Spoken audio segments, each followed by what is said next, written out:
The average middle-class family works 40 years to retire with less than $1 million. The average self-made millionaire builds that same amount in under a decade, often starting from nothing. The difference isn't luck. It isn't even income in most cases. It's habits. Small, repeated decisions that compound into completely different lives. Today, we're breaking down 10 money habits that separate the rich from the middle class. Some of these will surprise you. A few might sting a little, but by the end, you'll know exactly what to start doing differently. Starting today, let's get into it. Habit number 1, paying themselves. First versus paying everyone else first. Middle-class approach to money looks like this. Paycheck comes in, bills go out, groceries go out, subscriptions go out, and whatever's left over, if anything, goes into savings. The rich flip that order entirely. Income comes in, and the first bill they pay is to their own investment or savings account, often automatically before they ever see the money. Then they live on what's left. It sounds simple, almost too simple. This single reordering is the difference between "I'll save what's left," which is usually nothing, and consistently building wealth no matter what. Takeaway: automate a transfer to savings or investments the day you get paid. Treat it like a non-negotiable bill.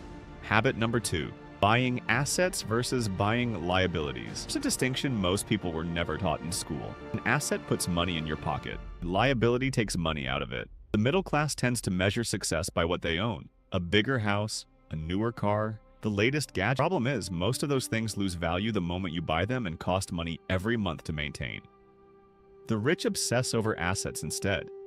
Things like stocks, real estate that generates rental income, or ownership stakes in businesses. They still enjoy nice things, but they buy them with the income their assets generate, not with their primary paycheck. Takeaway: before a big purchase, ask, does this make me money or does it cost me money every month? Habit number 3, long-term thinking versus instant gratification. The middle-class mindset is often anchored in the present. What can I afford this month? What feels good right now? Wealthy individuals train themselves to think in decades. They're comfortable delaying gratification, driving an older car, living below their means, because they're playing a longer game. A dollar invested today isn't just a dollar, it's a seed that, given 20 or 30 years, can grow into $10 or $20 through compound growth. This is why so many self-made millionaires live surprisingly modestly. They're not sacrificing pleasure, they're trading short-term comfort for long-term freedom. Takeaway: before any purchase over a set threshold, ask yourself, would I rather have this now or the compounded value of this in 20 years? Habit number 4, multiple income streams versus one paycheck. Most middle-class households rely on one job, one paycheck. If that job disappears, so does the income. The wealthy rarely depend on just one stream. They combine a primary income with dividends, rental income, business profits, royalties, or side ventures. It's not about working 5 jobs. It's about building. This isn't just about more money. It's a lose one stream. Takeaway: even something small like dividend-paying investments or a side skill you can monetize. Habit number 5, financial education as a priority versus an afterthought. Most people spend more hours researching their next phone purchase than they do learning how taxes, investing, or credit actually work. Wealthy individuals treat financial literacy as a core skill, not an optional extra. They read books on investing, study tax strategy, follow market trends, and surround themselves with people who understand money. Because they know that what they don't understand, they can't control. The middle class, often through no fault of their own, was simply never taught this. Financial education isn't part of most school curriculums, so it becomes a habit only if you deliberately choose to build it. Takeaway: spend 20 minutes a day learning about money. A book, a podcast, an article. It compounds just like investing does. Habit number 6, using debt as a tool versus fearing or misusing it. Debt gets treated very differently across these two groups. The middle class often uses debt reactively. Credit cards for everyday expenses, financing for depreciating purchases like cars and electronics. This is debt that costs money and buys nothing that grows. The wealthy use debt strategically. They might borrow to acquire a rental property, expand a business, or invest in an appreciating asset where the return outweighs the interest cost. This is sometimes called good debt versus bad debt, and understanding the difference is a major dividing line. Takeaway: before taking on any debt, ask, is this financing something that grows in value or something that shrinks? Habit number 7, tracking net worth versus tracking paycheck to paycheck. Ask a middle-class earner how they're doing financially, and you'll often hear about their salary or their monthly budget. Ask a wealthy person, and they'll usually reference their net worth, total assets minus total liabilities. This shift in focus changes behavior. When you track net worth, a raise that goes straight into new spending doesn't feel like progress, because it isn't. But money that goes into appreciating assets shows up immediately as forward motion. Takeaway: calculate your own net worth today and recheck it monthly. It's a far better scoreboard than your paycheck. Habit number 8, networking upward versus staying in comfortable circles. There's a well-known saying, you're the average of the 5 people you spend the most time with.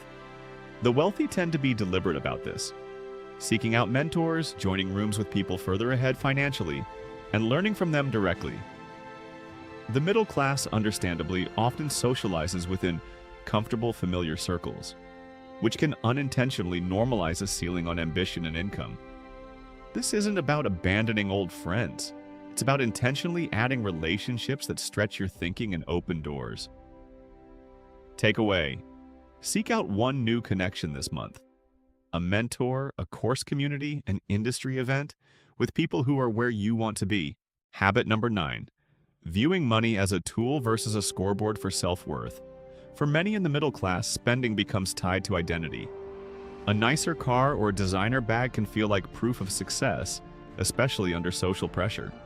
Wealthy individuals, especially those who built their wealth rather than inherited it, tend to see money differently, as a tool for freedom, options, and security, not as a report card to show off to others. This is part of why so many actual millionaires drive ordinary cars and live in ordinary neighborhoods, a pattern well documented in research on self-made wealth. Takeaway: before a status purchase, ask honestly, am I buying this for me or for how it looks to others? Habit number 10, consistent investing versus waiting for the right time. Finally, the habit that ties everything together: consistency. The middle class often waits for the perfect moment to start investing. After the raise, after the market dips, after they feel like they have enough knowledge. That right time often never arrives. The wealthy invest consistently regardless of market conditions, income level, or confidence, because they understand that time in the market matters more than timing the market. Someone investing a modest amount every month for 30 years will almost always outperform someone waiting for the ideal entry point. Takeaway: pick an amount, even a small one, and start investing it automatically every single month starting now. Closing: none of these habits require a 6-figure income to start. They require a shift in decision-making, paying yourself first, buying assets instead of liabilities, thinking in decades instead of days, and treating financial education as seriously as any other skill. The gap between rich and middle class isn't fixed at birth.